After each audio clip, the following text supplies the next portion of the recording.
We have a situation we're trying to contain. We are in lockdown.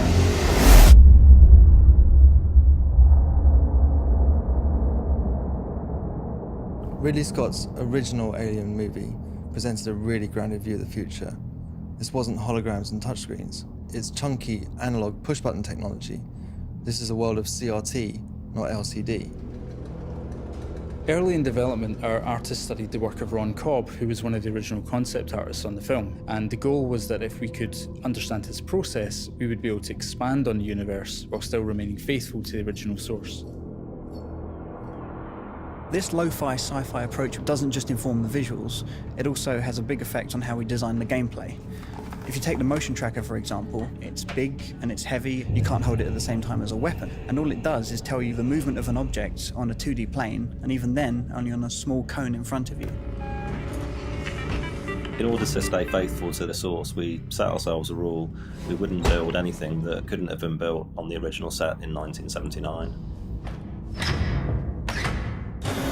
I'm in. Everything in our game conforms to this retro future aesthetic. The first objective was to strip back the UI as much as possible. For the on-screen elements that we do have, we had to look at a lot of different options to try and recreate the softness and fuzziness that the technology of the 70s presented. The technique that we found most effective was actually to take gameplay footage and UI elements and record them onto VHS tape and play them back through an old portable television. And on its way, we would distort the cables and stamp on the tape and generally destroy equipment in the process. And once we got that back into the game, we found that it didn't just look authentic, it was authentic. This is a game set in the future, but baked in the past. It's a place which we can really relate to. It's also a world in which technology won't save you.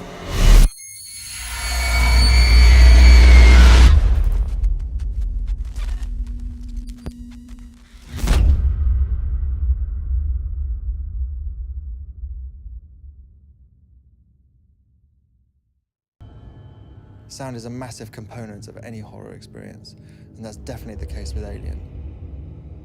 We wanted to be as authentic as possible when it came to recreating the sound of the original music, and so we put together our own orchestra from the best musicians that we knew around London, including some who'd actually played on the original recordings with Jerry back in the 1970s.